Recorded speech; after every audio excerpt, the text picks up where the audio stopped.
The others. दोस्तों ये movie मेरे हिसाब से one of the best horror movies में से एक है, जो कि सन 2001 में रिलीज हुई थी और इस मूवी ने कई सारे अवार्ड्स भी जीत रखे हैं। तो दोस्तों मैं आपको सजेस्ट करूंगा कि ये मूवी आपको एक बार जरूर देखनी चाहिए। तो चलिए इस मूवी की एक्सप्लेनेशन को शुरू करते हैं। इस मूवी की शुरुआत होती है जर्सी द चैनल आइसलैंड से और ये वक्त था 1945 का। ये वो वक्त था जब वर्ल्ड वॉर 2 अभी अभी खत्म हुई है और इस आइसलैंड पर सुनसान जगह पर एक बहुत ही बड़े घर को दिखाया जाता है और इसके तुरंत बाद इस घर में एक औरत बहुत ही तेज चिल्लाते हुए उठती है और वो बहुत बुरी तरीके से डरी हुई होती है। शायद इसने एक बहुत ही बुरा सपना देखा है। इस औरत का नाम ग्रेस है और वो इस इतने बड़े घर में अपने 2 बच्चों निकलेस और एन के साथ रहती है। तभी घर के बाहर हमें दिखाया जाता है कि यहाँ पर 3 लोग आते हैं और ये 3 लोग यहाँ पर काम करने के लिए आए हैं। इनमें जो सबसे बड़ी लेडी होती है उसका नाम मिसेस मिल्स होता है और जो आदमी होता है उसका नाम मिस्टर टर्टल होता है और इनमें जो लड़की होती है उसका नाम लीडिया है। लीडिया बोल नहीं सकती, दरअसल इसकी एक एक्सीडेंट में आवाज चली गई थी। इसके बाद ग्रेस इन सबको घर दिखाना शुरू कर देती है। वो कहती है कि घर पूरी तरीके से बिखरा हुआ है। एक हफ्ते पहले पता नहीं सारे सर्वेंट्स कहाँ चले गए, उन्होंने अपनी सैलरी भी नहीं ली। ग्रेस कहती है कि इस घर में 50 दरवाजे हैं और उनकी 15 चाबियां हैं और तुम दूसरे दरवाजे को तब तक नहीं खोल सकती जब तक तुम पहले दरवाजे को लॉक न कर दो। दरअसल ये इस घर का रूल होता है। ग्रेस ने ये भी बताती है कि इस घर में कोई भी इलेक्ट्रॉनिक चीज नहीं है क्योंकि हमें यहाँ पर पूरी तरीके से साइलेंस चाहिए और यहाँ पर इलेक्ट्रिसिटी भी नहीं होती। और इस सब का कारण ग्रेस इनको यह बताती है कि जब वर्ल्ड वॉर 2 के समय में जर्मन्स ने हमारी इलेक्ट्रिसिटी काट दी थी तो हम काफी समय तक बिना इलेक्ट्रिसिटी के रहे थे और अब हमें इस चीज की आदत हो गई है। और अब ग्रेस उन्हें अपने बच्चों से मिलाने के लिए लेकर जाती है, लेकिन उनके कमरे में जाने से पहले ग्रेस उन सबसे कहती है कि यहाँ पर जो पर्दे हैं उन सब पर्दों को लगा दो और चारों तरफ पर्दे लगाने की वजह से घर में पूरी तरीके से अंधेरा हो जाता है। और अब ग्रेस इन सब को अपने बच्चों से मिलाती है। ग्रेस इन्हें बताती है कि मेरे दोनों बच्चे फोटो सेंसिटिव हैं, इसलिए हमें पूरे घर में अंधेरा रखना पड़ता है। डॉक्टर भी आज तक इनका इलाज नहीं ढूंढ पाए और मेरे पति आज से 1.5 साल पहले वर्ल्ड वॉर में गए थे। हालांकि अब वर्ल्ड वॉर खत्म हो चुका है लेकिन वो अभी तक लौट कर नहीं आए और उनका कुछ भी पता नहीं चला। अब ये तीनों के तीनों इस घर में काम करना शुरू कर देते हैं और तभी एक दिन ग्रेस को अपने बच्चे की रोने की आवाज आती है। वो जल्दी से भागते हुए अपने बच्चे के रूम में जाती है और वो जाकर निकोलस से पूछती है कि क्या तुम रो रहे थे, लेकिन वो पढ़ाई कर रहा होता है। वो कहता है कि मॉम मैं नहीं रो रहा था। और अब ग्रेस को ये लगता है कि शायद वो मेरी बेटी थी और वो भागते हुए जल्दी से एन के कमरे में जाती है और वो वहां पर देखती है कि एन भी नहीं रो रही थी। वो एन से कहती है कि क्या तुम रो रही थी? एन कहती है कि मैं नहीं रो रही थी, बल्कि वो विक्टर था। ये नाम सुनकर ग्रेस पूरी तरीके से हैरान हो जाती है। वो कहती है कि विक्टर कौन है? एन कहती है कि वो लड़का जो कुछ देर पहले यहाँ पर था, वो रो रहा था क्योंकि उसे अपना घर छोड़ना पड़ रहा था और उसे ये जगह बिल्कुल भी पसंद नहीं है। उसके पिता एक पियानिस्ट हैं। ग्रेस कहती है कि अगर यहाँ पर कोई विक्टर नाम का लड़का रो रहा था तो वो कहाँ चला गया? एन कहती है कि वो यहाँ से भाग गया और बाहर चला गया है। इस बात पर ग्रेस बहुत गुस्सा होती है। वो कहती है कि कोई बच्चा कमरे के अंदर और बाहर कैसे जा सकता है जबकि घर के तो दरवाजे बंद हैं। और तभी उसकी नज़र दरवाजे पर पड़ती है तो वहाँ पर एक दरवाजा खुला हुआ होता है। तो वो जल्दी से जाकर नीचे अपने तीनों सर्वेंट्स को बुलाती है क्योंकि उसे लगता है कि उनमें से किसी ने उस दरवाजे को खुला हुआ छोड़ दिया है। लेकिन वो लोग कहते हैं कि हम उस कमरे की तरफ गए नहीं जहाँ पर वो दरवाजा खुला हुआ है। रात को जब एन और उसका भाई निकोलस खाना खा रहे होते हैं तो निकोलस अपनी सिस्टर एन से पूछता है कि क्या तुमने हकीकत में किसी विक्टर नाम के लड़के को देखा था? जिस पर एन कहती है कि हाँ मैंने उसको देखा था। निकोलस कहता है कि मैं तुम्हारी बात पर यकीन नहीं करता, जिस पर एन कहती है कि तुम जल्द ही मेरी बात पर यकीन कर लोगे जब हम दोनों आपस में खेलेंगे और जब तुम भी हमारे साथ खेलने के लिए तरसोगे। और अब जब रात को ये दोनों सोने की तैयारी कर रहे होते हैं तो तभी एन अपने भाई निकोलस से बोलती है कि क्या तुम विक्टर से मिलना चाहोगे, वो यहीं आसपास है। इस बात से निकोलस पूरी तरीके से डर जाता है। वो अपना मुंह छुपा लेता है। एन कहती है कि तुम डरपोक हो और इसके बाद वो उस अंधेरे कमरे में किसी से बात करना शुरू कर देती है। निकोलस को वहां पर किसी लड़के की भी आवाज आती है, लेकिन उसे लगता है कि एन अपनी आवाज बदलकर उसे डराने की कोशिश कर रही है। निकोलस कहता है कि अगर तुमने आवाज बदलना नहीं बंद किया तो मैं मॉम से तुम्हारी शिकायत करूंगा, जिस पर एन विक्टर से कहती है कि तुम्हें मेरे भाई को अपनी मौजूदगी का एहसास कराना होगा, तुम इसके गाल को छुओ। और तभी निकोलस के गाल को कोई हाथ लगाता है। इससे निकोलस पूरी तरीके से डर जाता है और वो चिल्लाना शुरू करता है। और तभी वहां पर उन दोनों की मॉम ग्रेस आ जाती है और ग्रेस अपनी बेटी एन को बहुत ज्यादा डांटती है। वो कहती है कि पता नहीं तुम कब सुधरोगी, तुम्हारा छोटा भाई पूरी तरीके से डर चुका है। लेकिन एन कहती है कि मैंने इसको नहीं डराया, इसका गाल विक्टर ने छुआ था। लेकिन एन की मॉम ग्रेस को पूरी तरीके से विश्वास होता है कि एन झूठ बोल रही है, यहाँ पर कोई भी विक्टर नाम का लड़का नहीं है। जिस पर ग्रेस अपनी बेटी एन को माफी मांगने के लिए बोलती है, लेकिन एन कहती है कि मैं माफी नहीं मांगूंगी क्योंकि मैंने कोई झूठ नहीं बोला है। और अब ग्रेस उससे कहती है कि तुम जब तक माफी नहीं मांगोगी जब तक तुम्हें बाइबल पढ़ना होगा। और वो उसे सीढ़ियों पर बाइबल पढ़ने के लिए कहती है और अगले 3 दिनों तक वो बाइबल पढ़ती ही रहती है क्योंकि वो माफी नहीं मांगना चाहती। और एक दिन जब ग्रेस अपने कमरे में बैठकर एक कपड़े पर कढ़ाई कर रही होती है तो तभी उसे किसी के चलने की आवाज आती है। वो सोचती है कि ये आवाज लीडिया की है, लेकिन लीडिया और मिल्स तो बाहर खड़े हुए थे। इस बात से ग्रेस बहुत ज्यादा डर जाती है और तभी उसके कमरे में झूमर हिलना शुरू हो जाता है। वो भागकर जल्दी से बाहर जाती है जहाँ पर उसकी बेटी सीढ़ियों पर बैठकर बाइबल पढ़ रही थी। और वो अपनी बेटी से पूछती है कि बताओ यहाँ पर कौन है। उसकी बेटी कहती है कि मैं आपको नहीं बता सकती क्योंकि इससे पहले मैंने आपको सच बताया था और उसके बदले आपने मुझे सजा दी। उसकी मॉम ग्रेस कहती है कि तुम मुझे बताओ, मैं सच जानना चाहती हूँ, यहाँ पर कौन है। और एन एक रूम की तरफ इशारा करती है और वो कहती है कि वहाँ पर कोई है। और ग्रेस उस कमरे में जाती है जहाँ पर सारा सामान सफेद कपड़ों से ढका हुआ होता है। और तभी उसे वहाँ पर एहसास होता है कि यहाँ पर कोई है। वो सारे कपड़ों को हटा देती है लेकिन उसे अपने चारों तरफ कुछ भी दिखाई नहीं देता। और जब वो एक मिरर में देखती है तो उसे एक दरवाजा हिलता हुआ दिखाई देता है। वो जल्दी से भागकर उस कमरे से बाहर आती है जहाँ पर उसकी बेटी एन थी। वो अपनी बेटी एन से पूछती है कि वो लोग कहाँ गए।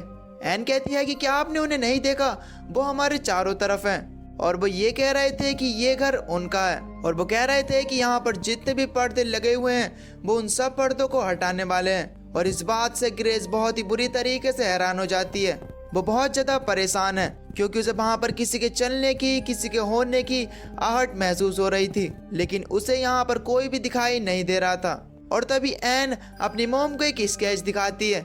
वो कहती है कि मैंने इस स्केच को कल बनाया है, उसमें एक पूरा परिवार होता है। एन कहती है कि ये हस्बैंड है और ये वाइफ है और यहाँ पर जो छोटा बच्चा है यही विक्टर है। और इसमें एक ओल्ड लेडी का भी स्केच होता है।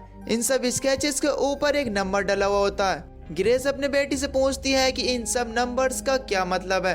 एन कहती है कि मैंने जिसको जितनी बार देखा है मैंने उस पर उतने ही नंबर बना रखे हैं। और यहाँ पर एन ने उस लेडी को सबसे ज्यादा बार देखा होता है क्योंकि उसके ऊपर नंबर 14 लिखा हुआ होता है। एन कहती है कि ये ओल्ड लेडी सबसे ज्यादा खतरनाक है, ये कभी भी हमारी तरफ नहीं देखती लेकिन ये हमेशा हमें देखती रहती है और वो मुझे बार बार कहती है कि मेरे साथ आओ। और विक्टर ने मुझे बताया है कि ये एक बिच है। और अब ग्रेस को ये तो समझ में आ गया है कि इस घर में उनके अलावा भी कोई रहता है।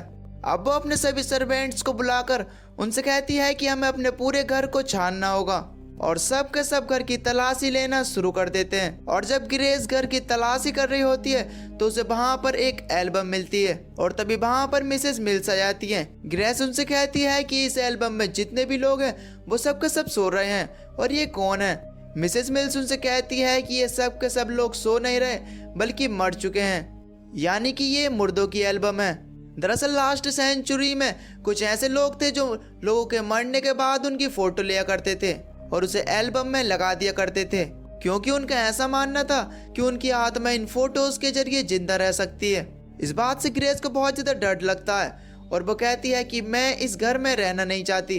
अब अगले दिन रात को जब ग्रेस एक जगह बैठी होती है तो तभी उसे पियानो के बजने की आवाज आती है और वो उस कमरे की तरफ जाती है जहाँ पर पियानो है। और जब वो अंदर जाकर देखती है तो वहाँ पर कोई भी नहीं होता, लेकिन पियानो का ढक्कन खुला हुआ होता है। वो उसे लॉक कर कर उस कमरे से बाहर आ जाती है और तभी वो वहां पर देखती है कि उस कमरे को किसी ने अंदर से बंद कर दिया है। वो जोर जोर से चिल्लाना शुरू कर देती है और तभी वहां पर मिसेस मिल्स भागते हुए आती हैं और इसके बाद वो लोग दोबारा से उस कमरे को खोलते हैं और वहां पर ग्रेस देखती है कि उस पियानो का ढक्कन जो उसने अभी अभी बंद किया है वो दोबारा से खुला हुआ है और वो इस बात से डर जाती है। वो मिसेस मिल्स से कहती है कि इस घर में हमारे अलावा भी कोई है और मैं जानती हूँ कि वो इंसान नहीं है। और इसके बाद ग्रेस घर से बाहर निकल जाती है।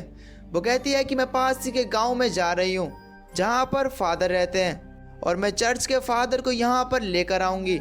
मिसेस मिल्स उसे बहुत ही रोकने की कोशिश करती हैं। वो कहती है कि अभी बहुत ज़्यादा कोहरा है और ठंड भी बहुत ज़्यादा है, आपको कुछ दिन और रुकना चाहिए। लेकिन ग्रेस किसी भी कीमत पर अब यहाँ पर रुकना नहीं चाहती और वहीं पर मिस्टर टर्टल भी काम कर रहे होते हैं। दरअसल वो यहाँ पर एक गार्डनर हैं और ग्रेस उनसे कहती है कि तुम चारों तरफ चेक करो कि यहाँ पर एक सेमेट्री है और अगर तुम्हें यहाँ पर कोई सेमेट्री मिलती है तो तुम ध्यान से देखना कि यहाँ पर क्या एक ऐसे परिवार को दफनाया गया है जिसमें एक लड़के का नाम विक्टर है। और ये कहकर ग्रेस वहाँ से निकल जाती है। अब मिसेस मिल्स मिस्टर टर्टल को इशारा कर कर बताती हैं कि वो देखो वहाँ पर क्या है, जहाँ पर हमें एक पत्थर दिख रहा होता है और वो लोग जल्दी से उस पत्थर को छुपा देते हैं। ऐसा लग रहा होता है कि जैसे ये किसी की कब्र हो। वहीं हमें जंगल की तरफ दिखाया जाता है जहाँ पर ग्रेस उस गांव की तरफ बढ़ रही होती है और तभी उसे कोहरे से एक साया उभरता हुआ दिखाई देता है और जब वो उसे देखती है तो ये उसके हस्बैंड होते हैं जो कि वॉर से कभी भी वापस नहीं आए थे और ग्रेस को ऐसा लगता था कि अब वो शायद मर चुके हैं। अपने हस्बैंड को देखकर वो बहुत ज़्यादा खुश होती है। वो तुरंत ही उनके गले लग जाती है। वो कहती है कि हमें लगा था कि अब तुम इस दुनिया में नहीं हो। और इसके बाद वो अपने उस हस्बैंड को घर ले आती है। उस हस्बैंड का नाम चार्ल्स है और घर आकर चार्ल्स अपने तुरंत ही बच्चों के गले लगता है। और रात को जब वो सब लोग डिनर कर रहे होते हैं तो वहाँ पर चार्ल्स नहीं होता, दरअसल वो सो रहा होता है। अब अगले दिन ग्रेस अपनी बेटी एन को एक वेडिंग ड्रेस पहनाती है जो उसने स्पेशली उसके लिए बनाई होती है। इस ड्रेस को पहनकर एन बहुत ज़्यादा खुश होती है। अब ग्रेस वहाँ से चली जाती है लेकिन तभी ग्रेस को वहाँ पर किसी के गाने गाने की आवाज़ सुनाई देती है। वो वापस से अपनी बेटी एन के पास आती है और वो देखती है कि उस ड्रेस के पीछे जो चेहरा होता है वो उसकी बेटी एन का नहीं होता है बल्कि वो एक बूढ़ी औरत का होता है जिसकी आंखें भी बहुत अजीब होती हैं। ये देखकर ग्रेस तुरंत ही उसके ऊपर हमला कर देती है लेकिन जैसे ही वो कपड़ा एन के मुंह पर से हटता है तो वो देखती है कि उस पर्दे के पीछे उसी की बेटी एन होती है। और अब यहाँ पर मिसेस मिल्स भी आ जाती हैं। एन मिसेस मिल्स से कहती है कि मेरी मॉम मुझे मारना चाहती हैं और ये तब तक नहीं रुकेंगी जब तक ये मुझे मार न देंगी। इसके बाद एन अपने कमरे में आ जाती है जहाँ पर उसका छोटा भाई निकोलस भी होता है। निकोलस अपनी बहन एन से पूछता है कि क्या हुआ, जिस पर एन बताती है कि मॉम ने मुझ पर हमला किया। वो पूरी तरीके से पागल हो गई थी जिस तरीके से वो पहले हुई थी। क्या तुम्हें वो रात याद है? निकोलस कहता है कि नहीं, मुझे कुछ भी याद नहीं है। वहीं हमें दूसरी तरफ दिखाया जाता है कि ग्रेस अपने हस्बैंड चार्ल्स के साथ होती है लेकिन यहाँ पर चार्ल्स पूरी तरीके से बदला हुआ होता है। वो किसी भी बात का जवाब अच्छी तरीके से नहीं दे रहा होता है। वो कहता है कि मैं यहाँ पर अपने परिवार को गुड बाय कहने के लिए आया हूँ, मुझे जाना होगा। ग्रेस कहती है कि तुम कहाँ जाना चाहते हो? वो कहता है कि वॉर में, जिस पर ग्रेस कहती है कि तुम ये क्या कह रहे हो, वॉर तो कब की खत्म हो चुकी है और पहले भी तुम हम सबको छोड़कर चले गए थे। हम सबको तुम्हारी जरूरत थी फिर भी तुम हम सबको अकेला छोड़कर चले गए। हम सबको कितनी मुसीबतें उठानी पड़ी और हमें कितनी परेशानी हुई, तुम इस बात के बारे में सोच भी नहीं सकते। ये सब सुनकर चार्ल्स बहुत ज़्यादा इमोशनल हो जाता है, उसकी आंखों में आंसू भी होते हैं। और इस सब के बाद चार्ल्स और ग्रेस एक साथ सो जाते हैं। और जब अगली सुबह ग्रेस की आंख खुलती है तो वो देखती है कि चार्ल्स वहाँ पर नहीं होता, दरअसल वो वापस जा चुका होता है।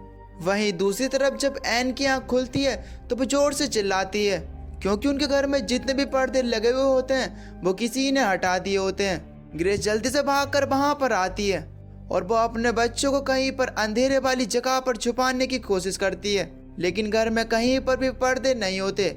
वो किसी तरह से अपने बच्चों को एक अंधेरी वाली जगह पर छिपाती है और वो जल्दी से अपने सभी सर्वेंट्स के पास जाती है। वो कहती है कि सारे पर्दे कहाँ गए? मिसेस मिल्स कहती हैं कि हमें तुम्हारे पर्दों के बारे में नहीं पता और भला तुम्हारे घर के पर्दे कौन लेकर जाएगा। और अब ग्रेस को इन तीनों पर शक होता है कि जरूर ये तीनों मिलकर यहाँ पर कुछ कर रहे हैं। वो उन तीनों की तरफ गन तान लेती है। वो उनसे कहती है कि तुम जल्दी से मेरे घर की चाबियां दो, मैं अपने आप ही उन पर्दों को ढूंढ कर दोबारा से अपने घर में लगा लूंगी। और वो उन तीनों से चाबियां लेकर उन्हें अपने घर से बाहर निकाल देती है। अब घर के बाहर जाने के बाद मिसेस मिल्स मिस्टर टर्टल से कहती है कि पत्तों की मदद से जिन कब्रों को हमने छुपाया है, अब उन कब्रों के ऊपर से पत्तों को हटाने का वक्त आ चुका है। अब रात हो जाती है। अब जहाँ पर निकोलस और एन बैठे हुए हैं, वहाँ पर निकोलस अपनी बहन एन से कहता है कि मॉम को क्या हुआ है, वो इतनी जोर जोर से क्यों चिल्ला रही हैं। एन अपने भाई को बताती है कि मॉम पागल हो चुकी है, जैसे कि वो पहले हुई थी, जैसे कि मैंने तुम्हें पहले भी बताया है। अब एन निकोलस से कहती है कि अब रात हो चुकी है और बाहर सनलाइट भी नहीं है, इसलिए मैं बाहर अपने डैड को ढूंढने के लिए जा रही हूँ। और वो वहाँ से अपने भाई के साथ निकल पड़ती है। वही दूसरी तरफ ग्रेस अभी भी उन पर्दों को ढूंढ रही होती है और तभी उसे वहाँ पर एक फोटो मिलता है। और ये फोटो उसी एल्बम में से गिरा हुआ होता है जिसमें सभी मरे हुए लोगों की फोटो होती है।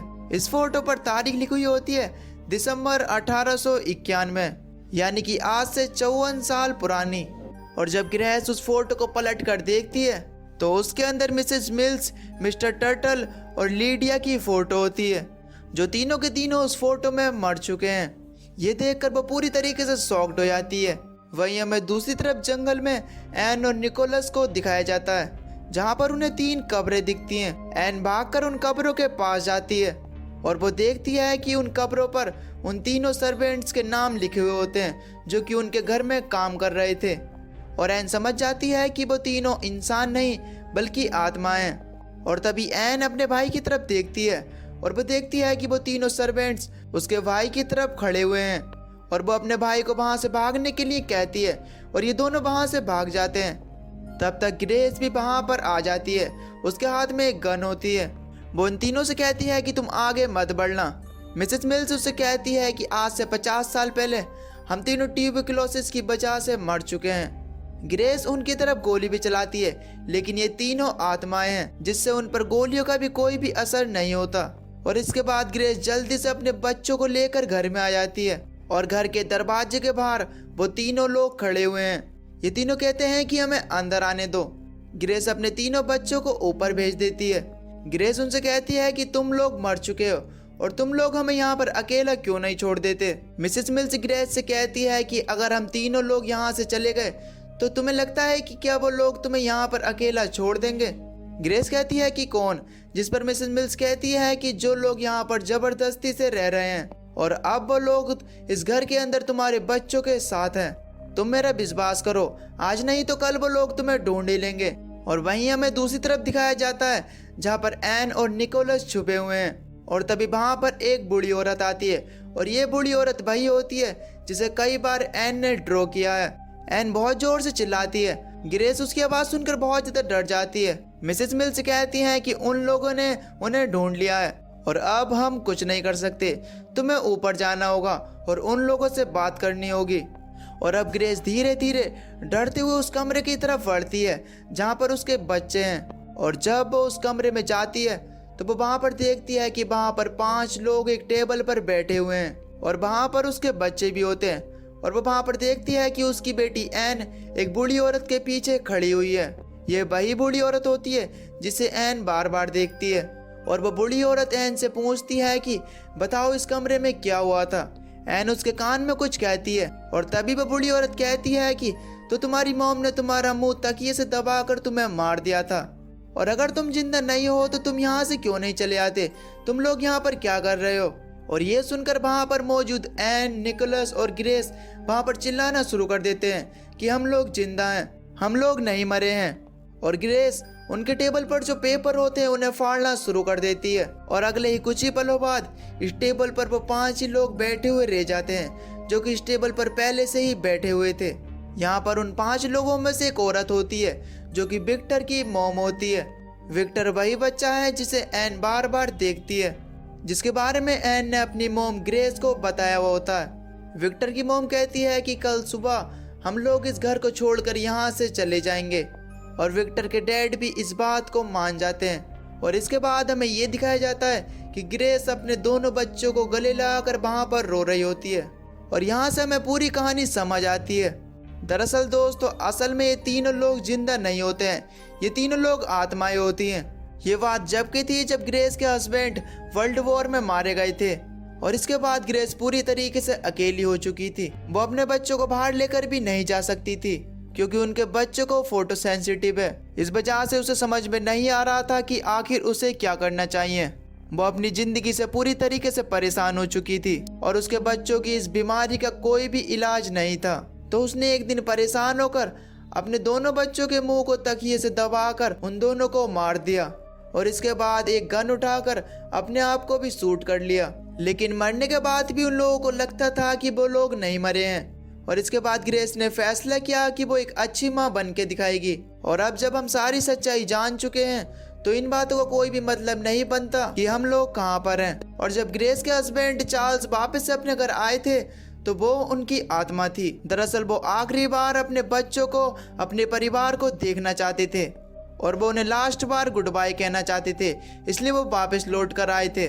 और अब अगले दिन हमें दिखाया जाता है कि ग्रेस के बच्चे भी उजाले में जाते हैं, घर पर कोई पर्दे नहीं है क्योंकि अब ग्रेस को पता है कि वो आत्माएं हैं। और विक्टर का परिवार जो कि इंसान है, अब वो लोग यहाँ से जा रहे होते हैं। विक्टर नीचे खड़ा होकर ऊपर खिड़की की तरफ देख रहा होता है जहाँ पर ग्रेस और उसके दोनों बच्चे होते हैं। और यहाँ पर हमें ऐसा लगता है कि जैसे विक्टर इन परिवार को देख सकता है। और इसके बाद विक्टर अपने परिवार के साथ गाड़ी में बैठकर यहाँ से निकल जाता है और अंत में ग्रेस कहती है कि ये हमारा घर है और हमें यहाँ से कोई भी नहीं निकाल सकता। और इसी के साथ ये कहानी यहीं पर ख़त्म हो जाती है। दोस्तों ये हॉरर स्टोरी आपको कैसी लगी हमें नीचे कमेंट करके ज़रूर बताना। उम्मीद करते हैं कि कहानी आपको पसंद आई होगी। पसंद आई हो तो प्लीज़ वीडियो को लाइक कर देना और अगर आप चैनल पर नए हो तो चैनल को सब्सक्राइब कर देना।